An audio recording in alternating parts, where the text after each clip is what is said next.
new data shows the number of property foreclosures is steadily rising. Foreclosure rates are not slowing down. Foreclosure rates continue to rise, increasing the risk of foreclosures. We are counting down the 7 Florida cities most at risk of a foreclosure surge in 2026. From overbuilt boom towns and struggling tourist metros to luxury coastal enclaves suddenly facing sky-high insurance bills, each city on this list earned its spot through a unique mix of soaring costs, stagnant wages, and rising mortgage defaults. Which metro is ground zero for Florida's housing shakeout? Let's start with number 7. Port St. Lucie and Fort Pierce rose quickly during Florida's pandemic housing surge, attracting thousands of new residents with affordable homes and easy access to the coast.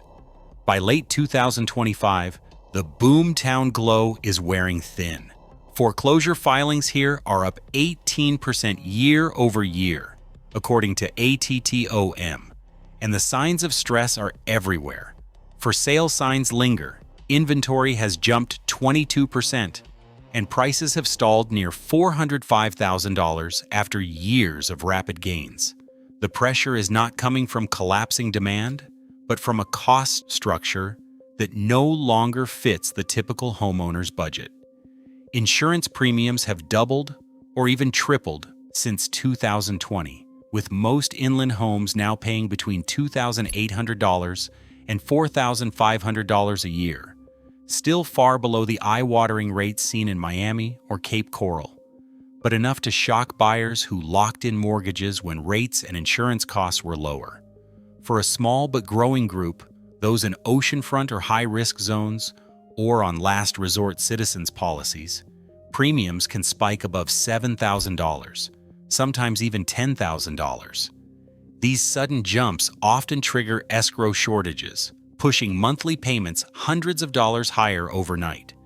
Many of the area's recent buyers put down just 3 to 5% between 2020 and 2023. With little equity built up, even modest price drops or payment increases leave them exposed. CoreLogic reports mortgage delinquencies at 2.6%, the highest since the mid-2010s. Local housing counselors say they are fielding triple the number of calls from owners desperate for relief, often families who never missed a payment until their insurance renewal notice arrived. As inventory piles up and affordability cracks widen, Port St. Lucie is no longer just a boomtown. It is Florida's next risk zone for a foreclosure wave heading into 2026. In South Florida's Tri-County Metro, the cost of holding on to a home has reached levels that even the wealthy are struggling to justify.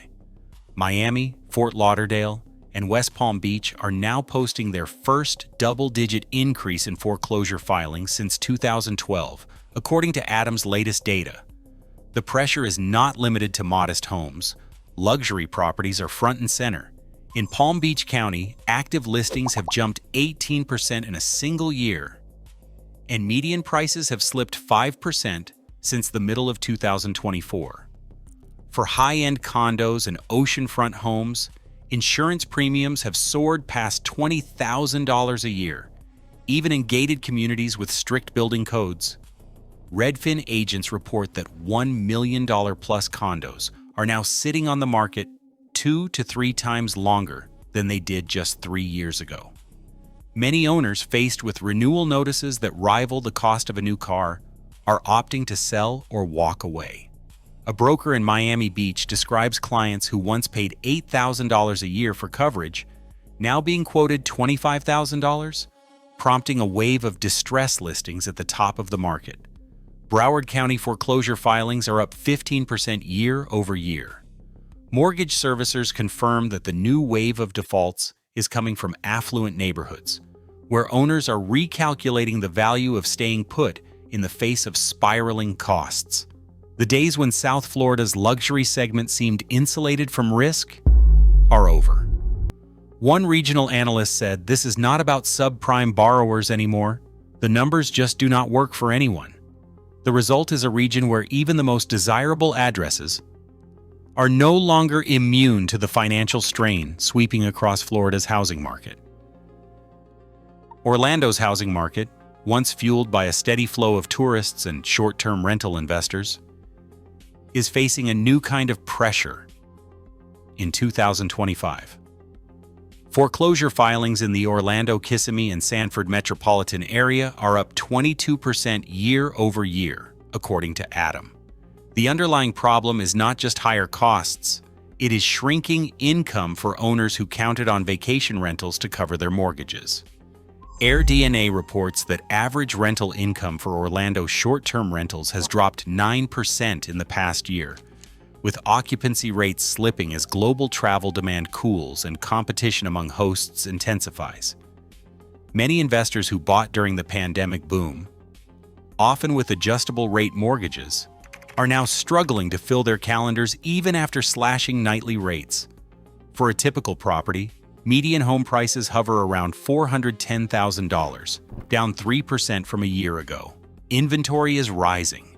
More listings are sitting vacant, an unfamiliar sight in a city that once could not build fast enough. One Kissimmee superhost who managed a dozen units saw occupancy fall from nearly 90% in early 2024 to under 70% by the end of 2025. With average daily rates down, mortgage payments and insurance bills are now outpacing rental income on multiple properties. Screenshots of empty booking calendars and payment shortfalls tell the story. 3 homes listed as short sales, 4 others in foreclosure proceedings. This investor crunch is rippling through the market, pushing up foreclosure rates even as overall price declines remain modest. The risk in Orlando is not just about falling values, it is about the sudden loss of income that once made these homes seem like safe bets. As more short-term rental owners fall behind, expect further price pressure and a growing supply of distressed listings heading into 2026. Jacksonville's housing market is facing a different kind of stress than Florida's coastal or tourism-driven metros. In late 2025, foreclosure filings here have climbed 19% year over year, according to Adam, making it one of the fastest rising large metros for distress. The roots of the problem run through the sprawling suburban corridors of Clay and St. Johns counties, where home builders raced to meet pandemic demand and investors snapped up entire neighborhoods. Now the pace of growth has stalled and the market is grappling with too much supply and not enough demand. The numbers tell the story. Median home prices in Jacksonville hover around $355,000, up just 1% after years of double-digit gains. But inventory is swelling, especially in the newer subdivisions that ring the city. Local MLS data shows a surge of listings, with institutional owners such as Invitation Homes and American Homes for Rent putting more than 1,000 homes on the market since spring. SEC filings from these firms confirm an active retreat, describing Jacksonville as over-indexed for risk and highlighting portfolio reductions across the metro. This institutional sell-off is amplifying pressure on private homeowners. As one local agent puts it, when you see a dozen nearly identical houses with for sale signs on the same street, buyers get picky and prices start to slip. Many of these investor-owned properties are now sitting vacant, with days on market for corporate listings more than double the norm. Price cuts are common, and short sale negotiations are on the rise, especially for homes bought with thin margins during the pandemic surge. While insurance and tax shocks are less severe than in Tampa or Cape Coral, rising costs are still squeezing mid-income buyers. Mortgage servicers report increased cash flow breaks even in prime neighborhoods, and foreclosure attorneys are seeing more cases tied to payment resets and escrow shortages. In Jacksonville, the combination of suburban overbuild and investor exit is setting the stage for a drawn-out correction, one where excess supply, not just affordability, drives the risk of foreclosure higher heading into 2026. Tampa Bay's housing market is facing a test unlike anything in the past decade. In late 2025, the region ranks among the top 10 metros nationwide for foreclosure rates, according to Adam. Inventory has surged 25% in a single year, yet median home prices have barely budged, up just 1%. Beneath that surface, a collision of rising costs and sudden policy shifts is pushing more owners toward the edge. Hillsborough County's property tax hike stands out. In August, commissioners approved an 8% increase after months of tense budget hearings. The move came under pressure from school boards and bond advisors, but for homeowners, it landed as a direct hit.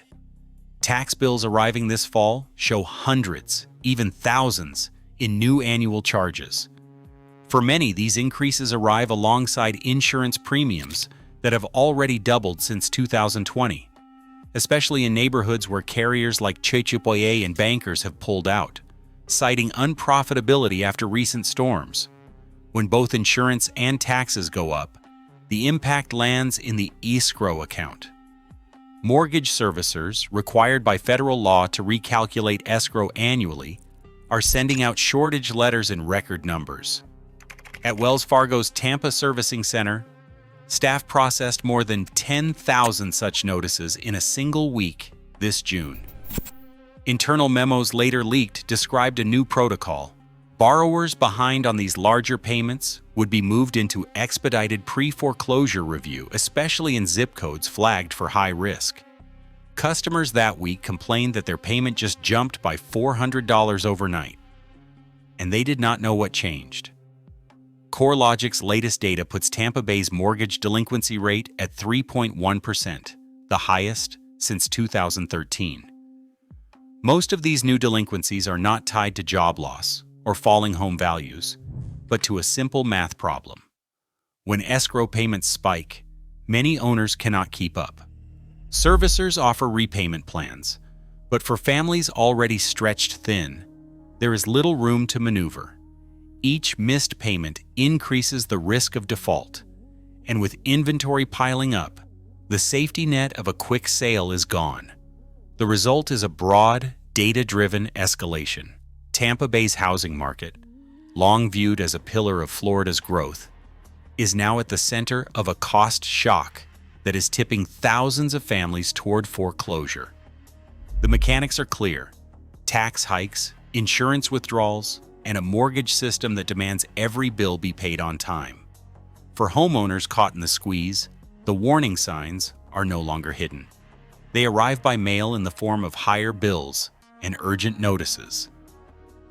Cape Coral and Fort Myers stand near the center of Florida's foreclosure crisis in 2025, with a foreclosure rate among the top 3 metros nationwide. The numbers are stark.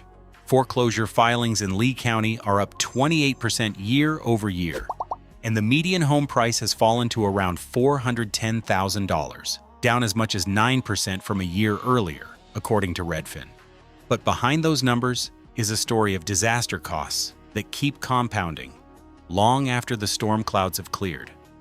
The aftermath of Hurricane Ian left thousands of homeowners with properties in need of repair and insurance renewals that many simply could not afford. By late 2025, the average annual homeowner's insurance premium in Cape Coral, Fort Myers exceeds $14,000, with some renewal notices coming in even higher. For families who bought new homes between 2021 and 2023, the shock has been especially severe. Many of these buyers were drawn in by aggressive new construction and promises of rapid equity growth. Now, entire subdivisions built during the pandemic sit half empty, with rows of unsold homes and for sale signs that have become a fixture of the local landscape. At a Lee County Commission emergency session in March 2025, more than 400 residents filled the chamber, waving citizens' non-renewal letters and insurance bills that had doubled or tripled in a single year. One teacher stood up and described her premium climbing to $14,600, more than her mortgage payment. The mood in the room was desperate. Chants for emergency relief echoed through the building, but local officials, facing their own budget constraints, could only ask for state intervention. No immediate help arrived. Builders who once rushed to keep up with demand now face a glut of inventory. Hundreds of new homes, started before Ian struck, remain unsold as buyers balk at the true cost of ownership. For those already in their homes, the math is unforgiving. Mortgage, taxes, and insurance together can swallow more than half of a typical household's income. Escrow shortages are pushing monthly payments hundreds of dollars higher, and when owners cannot keep up, banks move quickly to foreclose. The impact is not limited to any one neighborhood. Flood zones, older communities, and even newer developments are all feeling the squeeze. For many, the decision to walk away comes after months of trying to negotiate with lenders or find cheaper insurance, efforts that often go nowhere. The result is a market where forced sales and distressed listings are becoming routine, and where the cost of climate disaster is measured not just in damaged roofs, but in lost homes and uprooted families.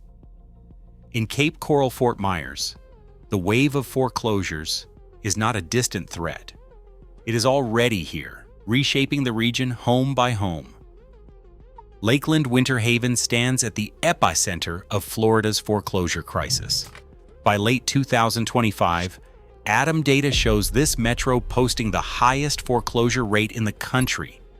1 in every 470 homes is in foreclosure proceedings, a figure that eclipses even the hardest-hit Sunbelt cities of the last decade. The underlying math is relentless. The median home price has slipped to around $315,000, down 6% year over year. But for most residents, the monthly costs have only gone up. Insurance premiums have soared 120% since 2020, with many policies canceled outright after recent hurricane seasons left carriers reeling.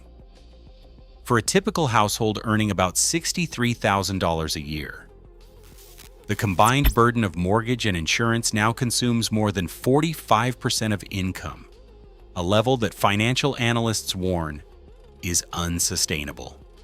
Behind the numbers are thousands of stories, like one on a quiet street in North Lakeland. In 2020, a family relocated from Ohio, drawn by the promise of affordable living and remote work flexibility. They closed on a 3-bedroom ranch for $320,000, locking in a fixed-rate mortgage and a $4,800 annual insurance premium. By the summer of 2025, their renewal notice from Citizens Insurance quoted $12,300, a jump that arrived alongside a 9% property tax hike. The family's mortgage servicer recalculated their escrow, and the monthly payment spiked by $530 overnight. Phone logs and court filings show repeated calls for help, requests for a repayment plan, appeals for a lower premium, and finally a notice of foreclosure auction scheduled for September. With no equity to tap and no buyers willing to take on the new cost structure, their only option was to walk away. Lakeland's spiral is not just about individual hardship. It is a systemic unraveling. Investors who bought up homes during the pandemic are now offloading properties as rents stagnate and insurance costs eat into margins. For sale signs cluster in neighborhoods that just a few years ago were magnets for out-of-state buyers. Local realtors report that even cash buyers are hesitating, wary of the ongoing premium volatility and the risk of further tax increases. The city's foreclosure dockets are packed with cases citing escrow shortages and insurance non-renewals as the trigger, a pattern confirmed by Polk County clerk records and housing counselors across the region. The convergence of these pressures, declining prices, runaway insurance hikes, and stagnant wages has pushed Lakeland Winter Haven to the top of the national risk rankings. Here, the foreclosure wave is not a forecast. It is already reshaping the market, one household at a time, and serving as a warning for what unchecked affordability collapse can look like in the heart of Florida. Across all 7 cities, one pattern is clear. It is not just bad loans or market hype. Runaway costs are outpacing incomes, trapping even stable homeowners. The Florida foreclosure wave is driven by insurance, taxes, and investor fallout, not speculation alone. This is not a cyclical dip. It is a structural warning. When affordability breaks, the crash does not start on Wall Street. It starts at the kitchen table.